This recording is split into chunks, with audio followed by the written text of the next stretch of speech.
एक बार की बात है, टॉम नाम का एक लड़का था। टॉम को रोमांच और नई जगहों की खोज करना पसंद था। एक दिन उसने अकेले जंगल में घूमने का फैसला किया। उसके माता पिता पहले तो हिचकिचा रहे थे, लेकिन उन्होंने टॉम पर भरोसा किया और उसे जाने दिया। टॉम ने अपना बैग पकड़ा, उसमें स्नैक्स, एक पानी की बोतल और एक कंपास भर दिया। उसने अपने पसंदीदा लंबी पैदल यात्रा के जूते पहने और जंगल की ओर चल पड़ा। जैसे ही वह जंगल में और अंदर गया, उसे अपने चेहरे पर ठंडी हवा और पैरों के नीचे पत्तों की सरसराहट महसूस हुई। टॉम थोड़ी देर के लिए टहलता रहा, अपने चारों ओर प्रकृति की सुंदरता को निहारता रहा। उसने तरह तरह के पेड़, जंगली फूल और छोटे छोटे जानवर इधर उधर भागते हुए देखे। अचानक उसे एक अजीब सी आवाज सुनाई दी और वह बेहोश हो गया। उसने इधर उधर देखा लेकिन कुछ नजर नहीं आया। टॉम ने चलना जारी रखा, लेकिन अब वह थोड़ा असहज महसूस कर रहा था।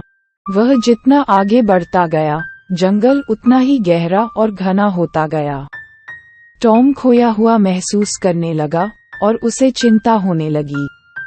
उसने अपने कदम पीछे हटाने की कोशिश की, लेकिन कोई फायदा नहीं हुआ। उसे वापस जाने का रास्ता नहीं मिला। जैसे जैसे दिन रात में बदलने लगा, टॉम को डर लगने लगा। उसके पास खाना नहीं बचा और उसे भूख लगने लगी। टॉम घबराने लगा और जंगल से बाहर निकलने का रास्ता खोजने की उम्मीद में दौड़ने लगा। लेकिन बहुत देर हो चुकी थी। सूरज डूब चुका था और घोर अंधेरा था। जब टॉम ने सोचा कि वह हमेशा के लिए खो गया है, तो उसने दूर में एक प्रकाश देखा। वह उसकी ओर दौड़ा और एक छोटा सा केबिन देखा।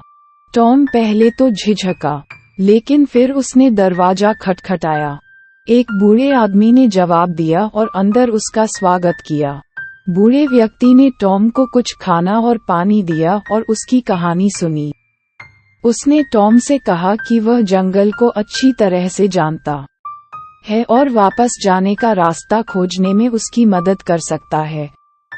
बूढ़ा आदमी टॉम के साथ जंगल में चला गया और उसे घर वापस जाने का रास्ता दिखाया।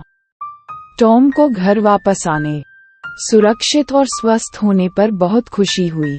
उन्होंने तैयार रहने और अपने परिवेश के बारे में जागरूक होने के महत्व के बारे में एक मूल्यवान सबक सीखा। उस दिन के बाद से वह फिर कभी बिना नक्शे या भरोसेमंद गाइड के जंगल में अकेला नहीं गया।